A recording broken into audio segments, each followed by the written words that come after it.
নিশ্চয় কালকে একটা ইম্পর্টেন্ট ম্যাচ রয়েছে, তার আগে আজকে সাংবাদিক সম্মেলনে কোচ এরকম একটা বিতর্কিত মন্তব্য করলো, আপনি নিশ্চয়ই শুনেছেন। তো কি বলবেন এই বিষয়টা নিয়ে? না, আমি তো ম্যাচ ভাবছি তাহলে, অন্য কিচ্ছু ভাবছি না। আমি ভাবছি পরের ম্যাচ কোয়ার্টার ফাইনাল, তারপরের ম্যাচ সেমিফাইনাল, তারপরের ম্যাচ ফাইনাল, তিনটে ম্যাচ নিয়ে ভাবছি।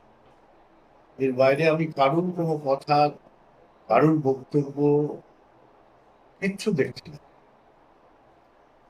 তার মধ্যে ওই যে প্রাক্তন ফুটবলারকে যে এরকম মানে একটা বলা হয়েছিল প্রেস কনফারেন্সে, এটাও কোচ বলেছেন যে যেন যেরকম মার্কেজের ক্ষেত্রে যেরকম ফেডারেশন কিছু লাইন কেটে দিয়েছিল, এটা বলা হয়েছিল।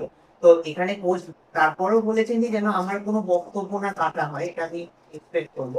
তো মানে এই যে ম্যাচের আগে যে প্রাক্তন প্লেয়ারদের বিরুদ্ধে যে এরকম টার্ম ব্যবহার করা, মানে এটা কি সঠিক বলে মনে করছে যে একটা এরকম ম্যাচের আগে এরকম আমি বলছি, আমি কোয়ার্টার ফাইনাল, সেমিফাইনাল আর ফাইনাল নিয়ে ভাবছি, বাকি সব আমি ফাইনালের পর ভাবছি।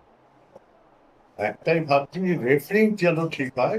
যখনই আমরা খেলতে যাই, জায়গায় পৌঁছাই, তখন কোনো একটা তৃতীয় হাত উদ্দেশ্য করে কি করা হয় যাতে আমরা ম্যাচ থেকে, টুর্নামেন্ট থেকে পিছিয়ে যাই, সেটা যাতে না হয় তার জন্য ঈশ্বরের কাছে প্রার্থনা করছি।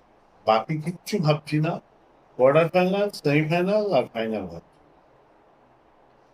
কিন্তু টিম যখন চ্যাম্পিয়নশিপের একটা রেসে রয়েছে, এই ধরনের মন্তব্য কি টিমের উপর একটা প্রভাব ফেলতে আমি পারে? আবার বলছি, কোয়ার্টার ফাইনাল, সেমিফাইনাল, ফাইনাল ভাবছি, আর কিচ্ছু ভাবছি না। ওখানে দাঁড়ানো। আমি ওখানে দাঁড়াচ্ছি, আমি চলে যাচ্ছি।